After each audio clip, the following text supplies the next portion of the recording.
Oh, my bad. I didn't know there was a line. I wouldn't recommend going in there, but you better hurry up. The episode's coming on.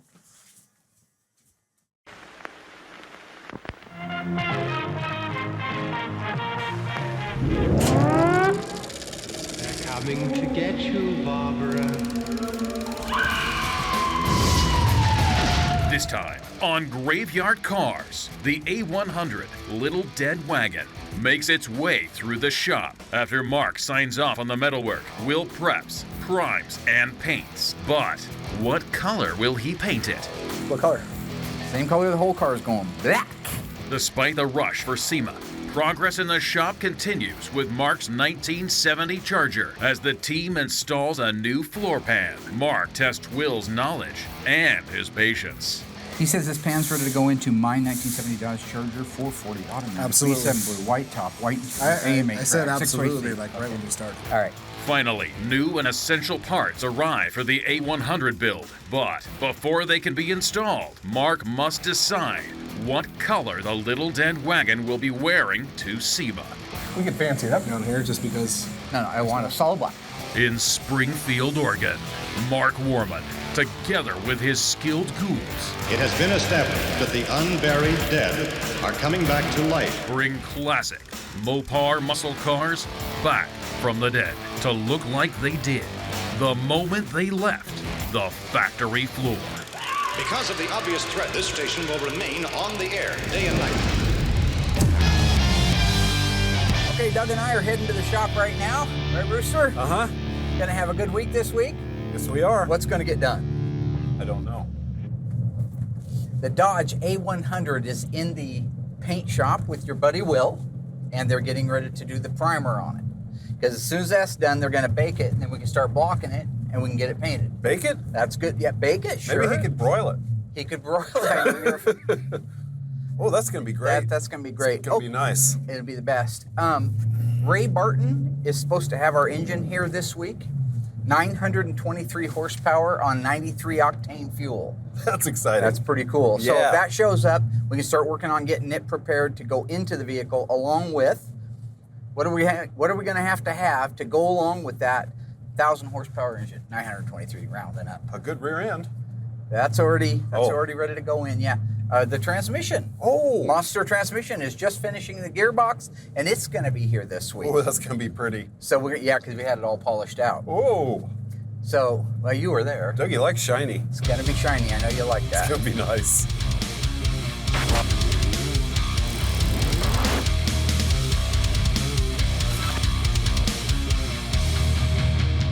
Right now we have Mark's 1964 A100. We have done extensive body work on this whole thing, just on the underside alone. You know, that's weeks of work. The body ghouls do all the mud work on it, all the cleanup, all the grinding, the things that it takes to make it look as good on the bottom of the vehicle as it will on the outside. So all that's done. So as much as I don't want Mark to come out here, and I don't need Mark to come out here, he's gonna wanna come out here to sign off on it. We're gonna get it in the booth, get it primered, and right after it's primered, we can get it sanded out and then go right to painting it black. He wants to go with just a single stage black on it. Virginia, and show me a sign. Send up a signal, I'll throw you a line. Can I not do the it? stained glass curtain you're hiding behind never lets in the sun. I love reciting lyrics, driving down the road in your car. So yeah, it's a bit of a habit for me. Now lately I've been listening to Billy Joel, who I call Billy Joe. Only the good die young. Is there any way when I'm doing my OT? Billy Joe, glass houses. Billy Joe. Okay.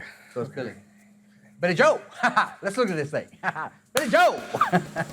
I got all of the fabrication work done on the back half of the car. That was the majority of it because we had to make room for the great big tires that go underneath it, the 8 3/4. We had to add a cross member to support the 426 Hemi that's out being built right now. You feel good about it? Yeah, we've got 2 weeks of work. And just so you know, I'm not going to be as picky. It's the bottom of a vehicle, so I don't expect. Had a body work the whole under. It looks really good from here, but let's just take a look. Flashlight. I actually had one. Okay. Oh. Okay, back down in there, if we could put a little bit of panel bond, there's a little bit of deterioration. No big deal, can't see it, it's already been blasted, rust is inhibited, if you will, but we do need some down in that area there. So all of that metal work is done. We even added some gussets, some cobweb type gussets, so it has a cool look to it. Look at these gussets. These are beautiful. My own little idea there. I won't need that from out here, I don't think. Go ahead, hold on to that. I don't think, I mean, how much longer are you signing off on stuff? Look at that. Yeah, I know, I did it. Those are so cool. Yeah. I built Dragula. I call it Dragula. It's Dragula. No, you didn't build it, you started to, then tapped No, out. I built the complete thing, and then I had to sell it so I could fund my show, which you happen to be riding along on the coattails of for free, so you should show some respect. I do. The whole motivation behind this vehicle is I grew up in an era where there was just cool stuff that they don't have today. I'm a big George Barris fan. All of you guys out there that have ever watched Batman, the original series, he built the Batmobile. The Munsters, he built Grandpa Munster's Dragula and the Munster coach. And I mean, the list is long. You'd have to spend some time. He's an amazing artist. In that era and in that spirit, a guy named Bill Maverick built out this Dodge A100. So he put a Hemi in the back of it, put fuel injection, Hillborn fuel injection on his, and he did wheel stands up and down the quarter mile with it, and it was called the Little Red Wagon, Bill Maverick's Little Red Wagon. So this is going to be Mark Warman's Little Dead Wagon. We're going to just play off of it. It's a total homage to him. Anyway, I put gussets on it, these cobweb George gussets. did. I bought them, Yes. and I told him where to put them. Yes, you did do that, yes. Right at this point, you have no work into the car. I have no work into it, so who fabricated the entire thing? George. No, George did what I told him to do. I was in here doing a lot of the work myself. Ray Barton's building the 426 Hemi for it, so it's going to be somewhere around 1,000 horsepower, which is ridiculous because it'll never even get a bite with those tires on the street, but it'll look cool and it'll sound cool. Monster Transmission down in Florida, they're building the transmission out to be able to hold that horsepower. The rest of it, we've just been piecing together a little bit at a time and getting our pieces ready to go on it, so once Will is all done with the paint work on it, we're able to bolt it back together and hopefully make it to SEMA this year. Okay, so you like this, the abrupt feel right there? It's not abrupt.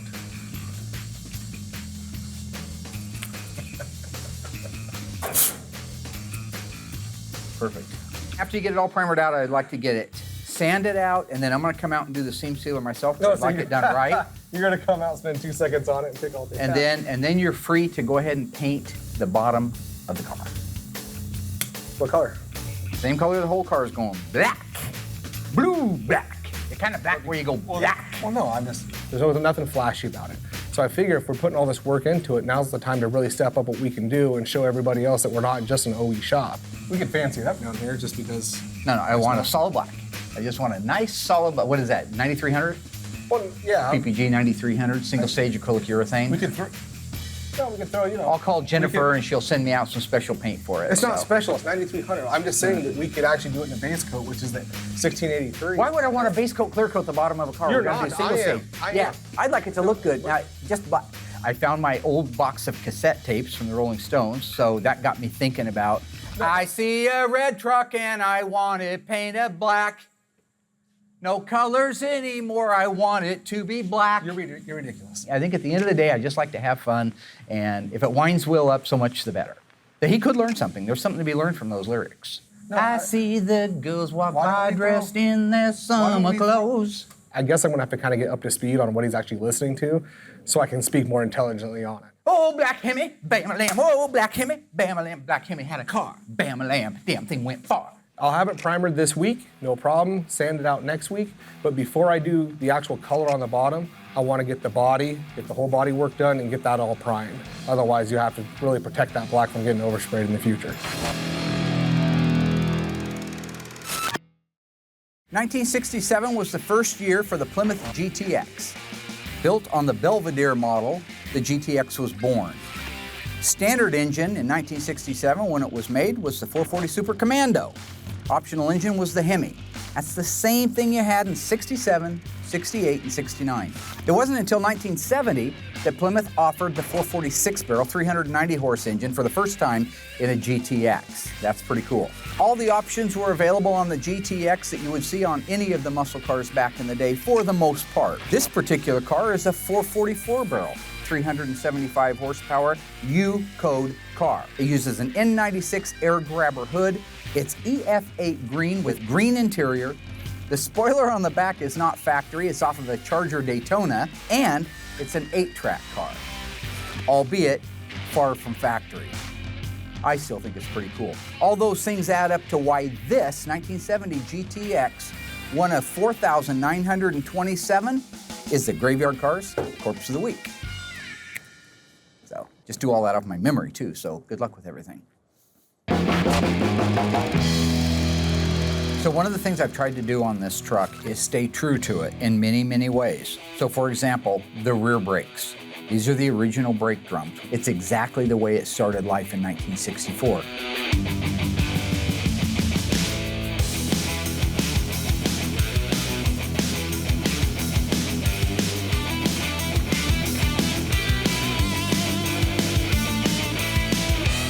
Doug has been doing a phenomenal job on everything. He's thorough, he takes his time. So the work that he's doing right now is the best we've ever had turn out of here. Done one time, and one time right.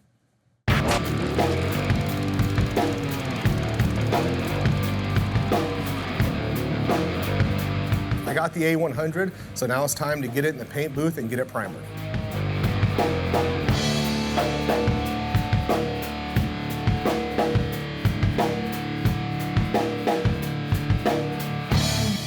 Primer work looks pretty good, couple little things to fix, nothing major, but at this point we're ready to block it out and get it ready for pre-paint.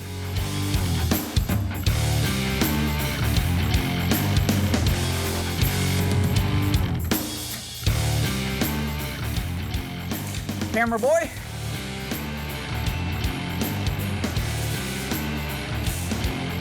Mary.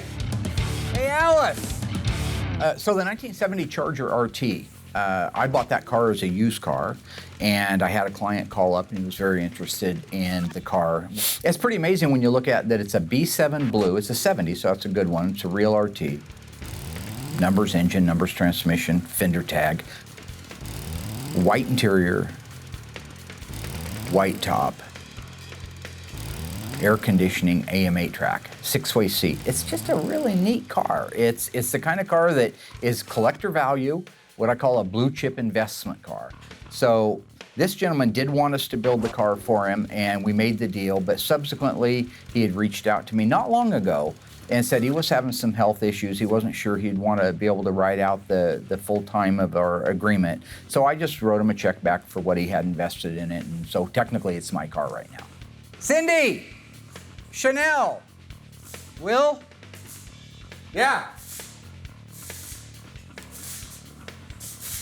Must not have been able to hear very well in there. I can hear pretty well. Yeah. My understanding from our friend Bam Bam Rubble, that's one of our body men, Bam Bam. He says this pan's ready to go into my 1970 Dodge Charger 440 automatic. Absolutely. B7 blue, white top, white interior, AMA. I said track, 6-way absolutely, seat. like right when you started. All right. What I don't see here right off the bat is weld-through primer. Can you explain that to me? Well, it only has to go in the front and the back. Yes, yes it does. Now see, he's learned that. But I don't see it on the front of the back. Right, before he actually puts it on, I want you to sign off on where we're at right now. Because the primer might hide something. Right. Okay. Can we flip it over and make sure that there's weld-through primer on the back side? Well, there probably isn't. If it's not on the front, there's probably none on the back. I want to make sure there's weld-through primer there. So If I told you it's not here now, it's not on the underside. why wouldn't it be? It'll when that thing goes there, So you're it'll be saying all it's ready. not back here? I doubt it. And you're really smart. Well, wait, you said you signed off on all this. Why are you guessing? Yeah, it's back there. Yeah, we can flip it over. Oh, you want to go that way, lefty? Okay. All righty. Let's just now we gotta look at there now. Yes, you're right. You're partially right. There is some weld-through primer here. I don't see anywhere we're going to be. What do I want to say? It will. Welding through. We need weld-through primer. It on will be everything. there. It will okay. be there. All right. It'll be there.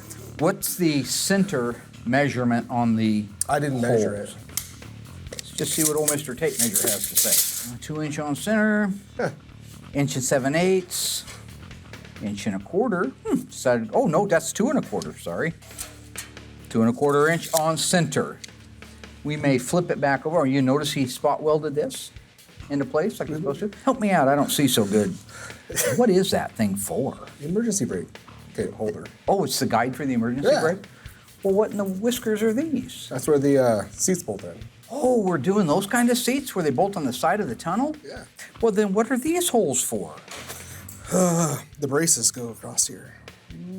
No, these are actually where Oh, the those are the seat seats, goes. yeah. These are the seat belts. That's what I said. And this little critter up here? What would you do with that little rascal? Could it be for a speedometer guide? Let's flip it back over. I want perfect. So I'll be able to work with them on that, sign it off, and they can start welding that thing up. Okay. Everything looks like it's ready to go. Oh, he did do some here, it looks like. Yeah, there is some weld through on there, but this needs weld through on there. Okay. So why don't you tell me something? Center console 3-piece brackets. These are my original ones that came out of the car. How do you know those are located in the proper place, that they got transferred correctly? And how do you know that they are straight up and down to the rest of the car? Because we've already put the console on it, I think. You did? I did. You mocked the console on there? Yep. Oh, well. By all means, can I see that? Where'd you put it? It was sitting right over here. Oh, Oh, yeah. thanks, Addy. Here comes Bam See? Bam. There you go.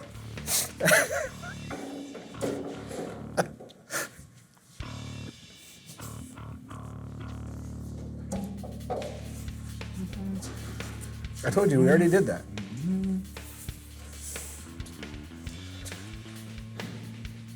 It's really, really close. They may end up having to shim underneath this one like a 16th. It won't matter once the carpet's on it. It actually looks pretty darn straight. So everything is welded in place. All the transfers have been made. The holes, the provisions for the plug welds are in place.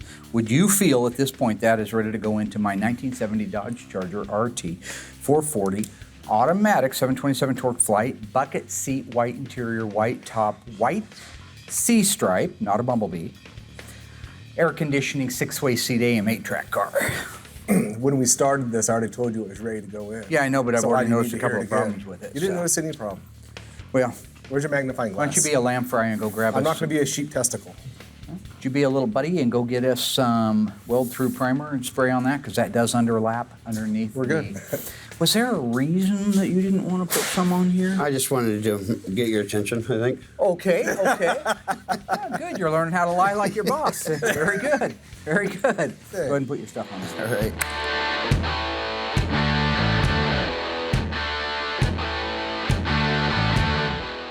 I believe we are ready. You want to give him a hand putting that in? Yeah. And I will entertain the masses. All right, ghouls, on the 1970 Plymouth GTX.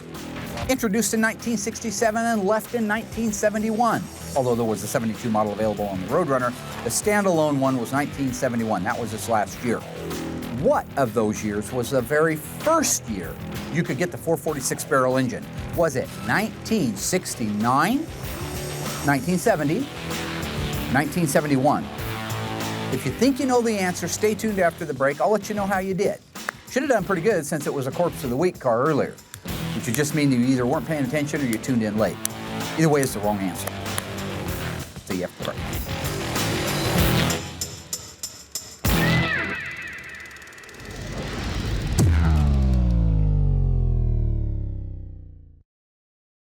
All right, ghouls, how did you do on that one? The question was, what was the first model year that the 446 barrel was available from the factory on a Plymouth GTX? If you said 1971, you're wrong. You're dead wrong because you weren't paying attention earlier. 71 did have a 446 barrel available in it. And of course, it was the last year for the GTX standalone model. The very first year was the 1970. Now, while this car does not have a V code, it is a U code, 375 horsepower, 440 Super Commando 4-barrel. It was the first year you could get the big bad 390 horsepower 6-barrel.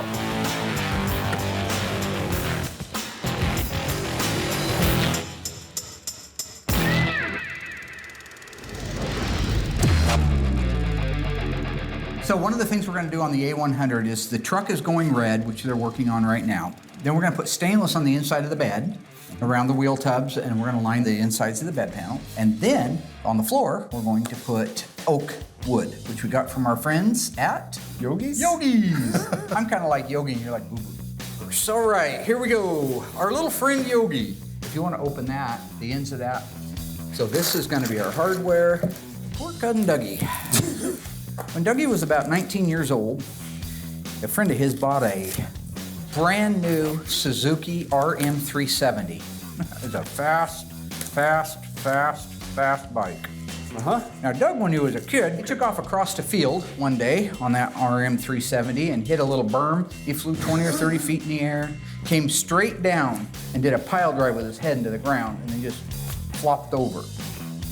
He got up, the motorcycle was running. The motorcycle was still running, am I right about that? Yes. Motorcycle was still correct. running. As soon as he picked it up, the motorcycle died, right? Yes. So he had to push it home. I need a pair of pliers. He got home. Well, go get him. Okay, thank you. You're welcome. I'll finish this story my way. I mean, truthfully. Yeah, just hold that thought. Okay, I won't tell him the rest of the story. So as soon as he takes off, pushes the motorcycle back home, he gets home and he's sick to his stomach. And he starts throwing up. In case you're wondering, that's called a concussion. Doug decides, man, I don't feel good, I better take a nap. That's exactly what not to do when you have a concussion. So he went to sleep, woke up the next day, and he's never been the same. So you say whatever you want, but something wrong. Hold that thought. Oh, hey, Doug. Hi, Mark. I got some pliers. Good, I told the rest of the story. They'll come in really handy. Oh, look at that. Beautiful, beautiful. Oh, that's nice. Cannot wait to put that on. Wow, it's all polished. That's gonna be beautiful. Uh-huh. You guys see that? It'd be beautiful. It's like a truck bed Awesome. floor, huh? Well, I didn't get to hear the story. I had to go look for Oh, tools. it's just what happened is when you knocked yourself out on that motorcycle and you went home and you started feeling sick, so instead of going to the doctor and staying awake, which is what they say to do in the event of a concussion, you went ahead and took a nap all night, right? I was tired. Didn't feel good. You slept all night, right? Uh-huh. Uh-huh. Sure. How'd you feel the next day? Great. Different? Yeah. Who knows what you would have been if you hadn't been in that accident? You could have solved cancer. Motocross racer. Or a motocross racer, yeah. Yeah. I mean, they're the same thing. Guy that solves cancer and a motocross racer, yeah.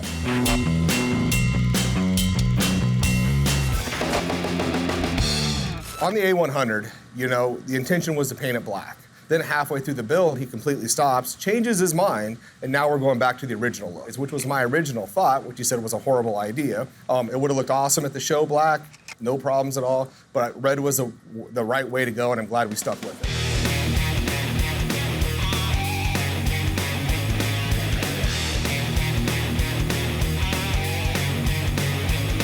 So I have about 3/4 of the A100 painted, the cab, a bedside. I know a lot of times you'll just paint the whole thing, but it's such a time crunch this year, it's real time. We're that far behind, so if it's ready, I just paint it.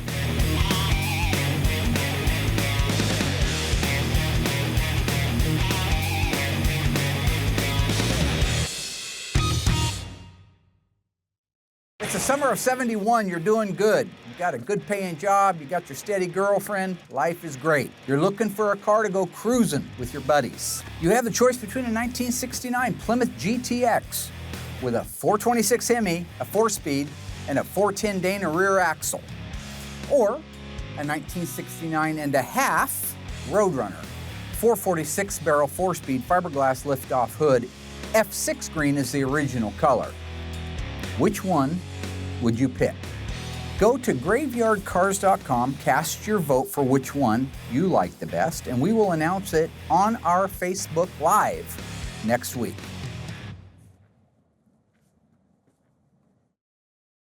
So far, Mark signed off on the A100's metalwork. Will primed the little dead wagon and began the paint. Cousin Dougie built out the rear brakes. And Mark and Dougie unboxed some critical pieces for the A100. Still to come, the Ghouls install the new floor pan in Mark's 70 Charger. Will blocks, paints, and clears the little dead wagon before moving it into assembly. Finally, the most critical piece to the A100 build is unboxed. Well, we don't usually mess around with the hypo stuff, but that's crazy. The custom-built Ray Barton Racing 426 Hemi.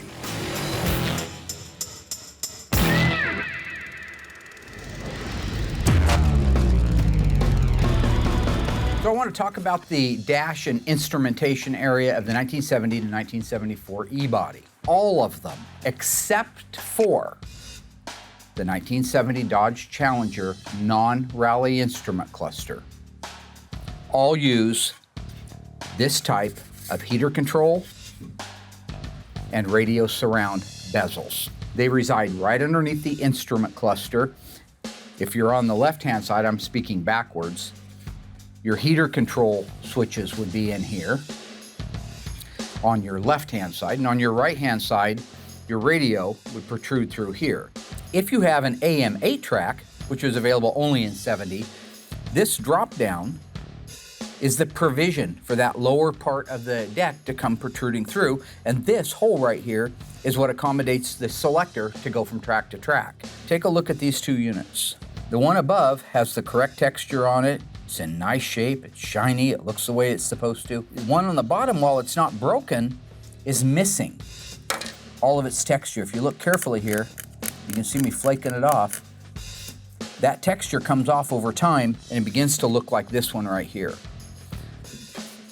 So when it comes to doing a rally instrument cluster conversion on your 70 to 74 E-body, or if you're just restoring one, you're gonna wanna replace these parts. It's easier and it's cheaper to buy the new ones versus sending this out and having it replated. Because these are perfect reproductions of the originals, but they already have the chrome work, they already have the highlights with the white.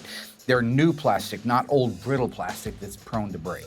And now you know a little bit of something about E-body instrument cluster bezels. Dash bezels, surrounds. Tony calls them dash trims. I don't know why. But see, he wrote it right here, dash trim. I don't think Chrysler called it that.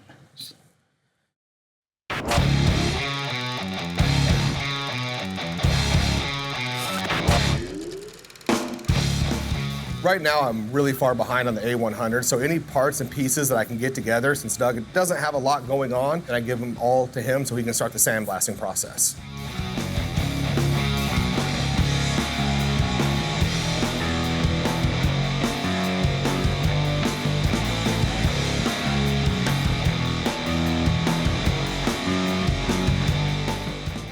Now that I got the hinges back, I can check that off the to-do list and I can get them painted and move forward with the A100.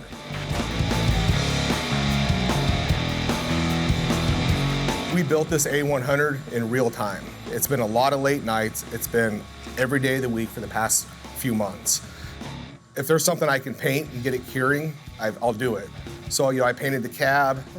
While that was drying, I jumped onto a bedside. Whatever needs to go red, that's how we kind of had to do this. So the whole truck was kind of done in parts and pieces, just so that way we can get it put together and get it delivered on time. When I paint the doors and hinges, it's pretty much the same process as when I do the car. Only thing a little bit different is you have to take into consideration you're panel painting the whole car, so you just got to be very thorough. If you put 7 coats on that cab of that red, which is a very transparent color, which I did, you make sure that you put 7 coats on those doors. So the only thing that's critical is just having that number in your head and going through that whole process, so when it's actually all bolted together, everything matches correctly.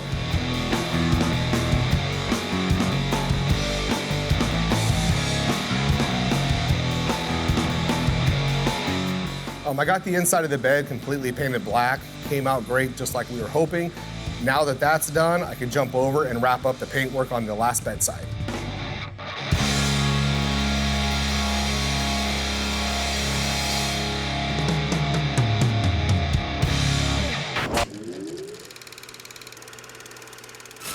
The 1970 Plymouth GTX looks very similar to a 1970 Plymouth Roadrunner. A little different grille, headlight doors, trim, tail panels treated a little bit differently. True or false, the GTX is built on the Roadrunner's platform.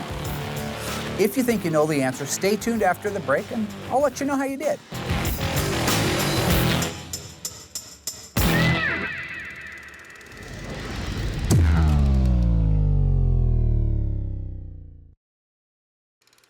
All right, my ghouls, how did you do on that one? Gonna learn a little bit about the 70B bodies. If you guess that the 1970 GTX was created from the Roadrunner platform, you'd be incorrect. It was built on the original base model Plymouth Belvedere. Would have had the first 2 digits of the VIN number as RL. Then you move into the RM cars, second digit being an M, guaranteed you had a Roadrunner. If you went to an RS, you had the GTX. That's what the Gentleman's Muscle Car's first 2 digits of the VIN was. And just additionally, if you were to have a sports satellite in 1970, it would be an RP for the premium price class. So, class is adjourned.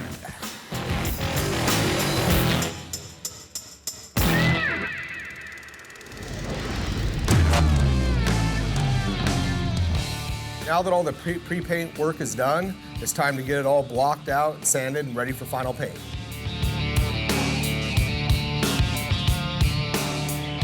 Now that the truck's all blocked out, it's time to roll it in the booth and get the final paint work done.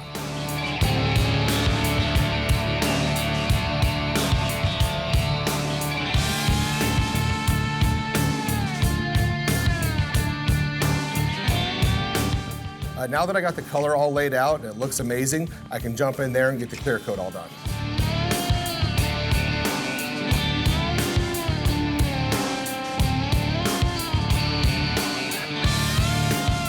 I'm gonna let that cure for a little bit.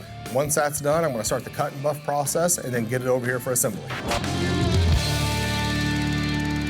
Will, I have a question for you. Just getting ready to put this in. And you did really good on the tutorial earlier. This big old ugly thing here, what do they call that thing? It's a torsion bar cross member. Torsion bar cross member, that's right. If you know the answer, just shoot it right out I just there. did. Okay. But you get mad when people My finish your cousin Vinny. sentence, remember? That was from my cousin Vinny when he was You get talking about mad the at Doug, dirt on don't the you? screen. And he said, and what do we call these little things with leaves all over them? Bushes? Yeah. What is this right here? It's a rail. What? It's your frame rail. It's frame rail. Is it a right or a left frame rail? Go ahead. Right. Yeah, very good, very good. And then what do they call this little critter over here in the corner? That little fella. I don't know what that What do we piece is call him? called. Okay, we call him a baffle. Yeah, right-hand toe baffle. So that's okay. wasn't- So this is the torsion bar crossmember. The torsion bars actually go through here, all the way up to the front and intersect with the lower control arm. And then the bar twists like this. That's what makes the front suspension on a Mopar. Doesn't use a coilover shock at the front. A lot of times, this is rotted completely out. Half the cars out back, they're rotted completely out. This one is super nice. So you see that it's got black stuff down in there. That's an epoxy that we put over the bare metal to keep it from rusting. And the gray is a weld-through primer we were talking about, because we're going to bring that panel in that's got holes in it. We're going to set it down here, and then we're going to fill those holes with weld. So you can't get in between there once that panel's down and treat that weld. You can't protect it. So this stuff will burn away, and then it'll shrink back over the weld. That's the point of it. These are the seat reinforcement brackets. We reused the originals, although we did get a set. We always do, in case you need them. These were in really nice shape, so we're going to reuse them. This panel is referred to as the inner rocker panel. So it's the opposite version of the one you see on the outside of the car. This is the inner one.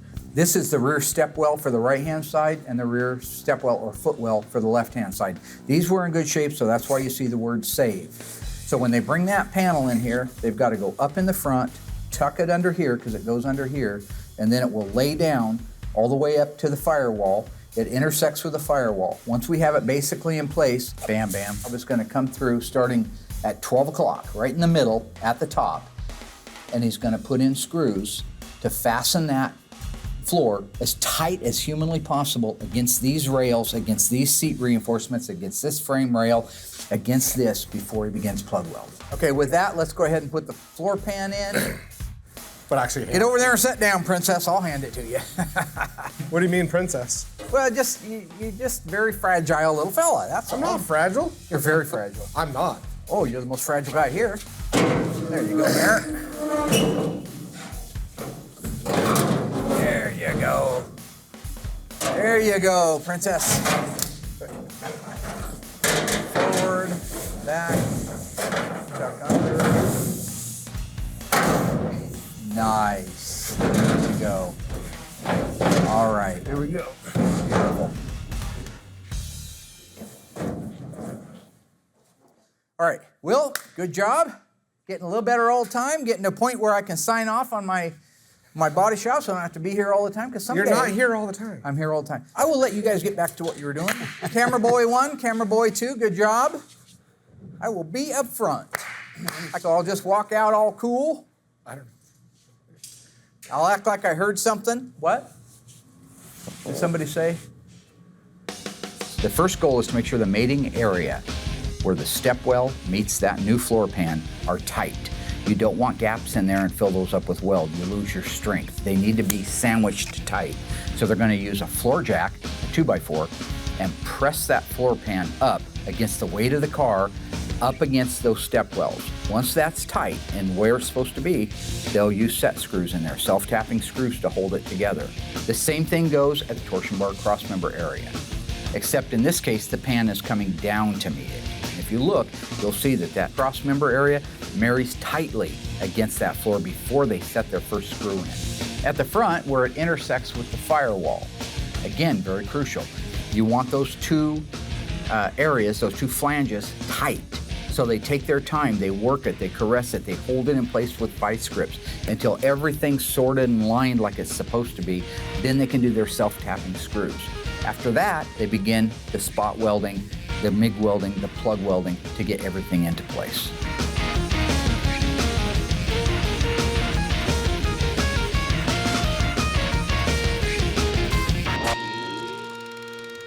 Now that they have the floor pan installed in my charger, Will can get the A100 over to the assembly shop.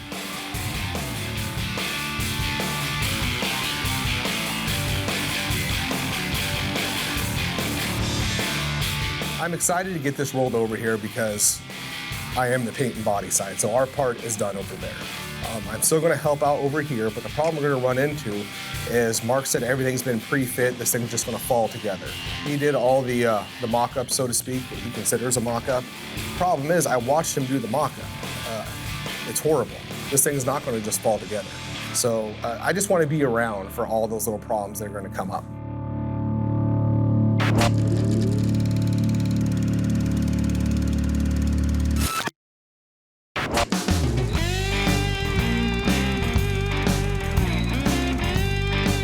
So I am standing here with the crack shot team of my best friend Dougie and Will. We are getting ready to open that pallet right there, that crate. The engine that is in there just got here from Ray Barton Racing. They built the 426 Hemi that's going in the little dead wagon. So we went to Mark a year ago with a plan. He signed off on it, wanted to do it, and then put it on the back burner because we always do a pull through. 6 months went by. You know, we said, hey, should we get going? No, we're good, plenty of time. Will's a liar and a fat mouth. I never got cold feet, I never delayed anything. See, I have a method behind everything that I do. I had to get the truck set up. I had to cut the frame in. I had to do all the modifications, pre-fit the 8 3/4 rear end underneath it with the ladder bars. Make sure all the provisions are ready for finesse work once Will gets done painting it. Now to him, because that took me several months to do, he thinks I was dragging my feet. I wasn't dragging my feet, I was perfecting, all right? That's what it's called perfecting. We're gonna uncrate the 426 Hemi right now. Take a look at that. We've got to marry it up to the transmission, which also just got in from our friends at Monster Transmissions. Are we ready? Ready. Let's do it. They have already ran this on their dyno down there at Ray Barton. And would anybody care to guess what the horsepower output of this bad boy is? Being it's a 426, I'm gonna guess 914. Okay, so you got the memo. 914 horsepower. That's what I just said. On pump gas. I just said that. I know. Try to. I can't do it. Okay, let's lift that bad boy off of there. Okay, there's the top. Oh, oh my. Come on, Doug. It's got Ray Barton valve covers. I Lift can't- that side off, Mary. Crazy nut. Oh boy. Holy cow, look at that. They didn't send me any pictures of it done. Wow, look at that. Well, we don't usually mess around with the hypo stuff like that, but that's crazy. Look at that, wow. Well, Holley provided the carburetors. I believe they are dual 780 Holleys on an 871 blower shop polished aluminum blower. Mopar Performance 426 Hemi block. This is a second generation real stuff. What do you think of that? Pretty awesome. What's that gonna look like in there? Pretty amazing? Like a Hot Wheel? Like a Hot Wheel.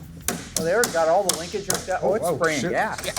You know, normally I'd be just jumping out of my skin with excitement on this thing, but there's a lot of pressure because SEMA's coming up, so I got to keep grounded and just keep my eye right on the trophy at the end. Fantastic. All right. So what does he have, I wonder, in here? And nice Ray Barton shirt in XL. I'll be wearing that. Spec sheet. I was wrong. Holy cow. 924 horsepower. 923. 23.7, doesn't matter. Close enough. That is going to be awesome. I think this will just lift off of there because it has screws. Hold on. Oh, God. I don't mean to be so. Oh, you're okay. You can be so. Yeah. Are there screws over there? Nope. So, are you ready, Mary? Now, lift it up, Alice. I want to show everybody. Come on. Seriously, Yolanda, I want to show them. Latoya, Jessica, Veronica, Cindy, Sandy, Mindy, Mandy, Andy, Brandy. Hey, Will. Yeah, lift what's that up? in? Oh, yeah, hey, let's just lift that right off. Okay. Wow. I had polished a case, a 727 shorty case, sent it off to the guys at Monster Transmission down in Florida. They did a beautiful job. I'm excited to get it opened up along with the crate, find out exactly what we have, what we're going to need, because even though I'd love to be dancing around singing about how awesome it is to have this stuff, there's still going to be 100 things that need to be found and sourced last minute to be able to get it in the truck and get it running under its own power. I believe it's a 3500 stall converter. I'll double check, but I believe that's the case. That way it can be up to around 800 or 900 horse before it engages and flips the truck over backwards. It's gonna be the best. That's a good thing. Yeah. Yeah. Yeah, we're gonna die. It's momentum. Ooh, look at that. Beautiful. What is that? I guess that's a factory marking, huh? Crazy. Wow. Boy, that is gorgeous, isn't it? I believe you're gonna see one of the most amazing throwbacks to one of the coolest trucks ever built, and brought to you by your friends at Graveyard Carz. Well, and Ray Barton Racing and Mopar had something to do with it. PPG gave us some paint. Monster Transmission built. I'm not taking all the credit. There were a lot of people involved. Just my friend Ron Jenkins gave me a bunch of the suspension pieces for the back of it. Basically, I didn't do anything.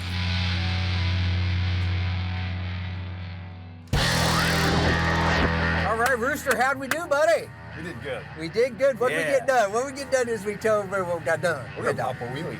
We're gonna pop a Well, we're not wheelie. gonna pop a wheelie yet. Yeah, no. We got the primer work done on the A100, and we got it painted. Will did? My good friend Will's Will? our painter. He's our painter. Yeah, that's your good friend Will. Oh, good. He's Now, the best. What? Yeah. Did you notice the all the little cobweb designs I welded in there? Pretty cool. You thought I was crazy back in the day? Yeah. Taking my time, getting those little things welded in. Little details like that. Little details like that looks Wow. pretty cool. We literally have just a couple of weeks before SEMA. You get that, Ooh. right? Yeah. So Ooh. a lot of, well, hate to surprise you with that. We've only been talking about it for 5 months, so I know it can be still a Well, I'm a surprise. little slow. That's okay. What do you think of the Ray Barton Hemi? I love it. I love it. 923 That is so cool. horsepower, polished dual Holley 780 carburetors.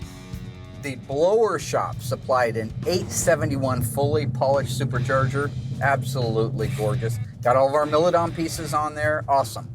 Monster transmission, beautiful, ready to go back on.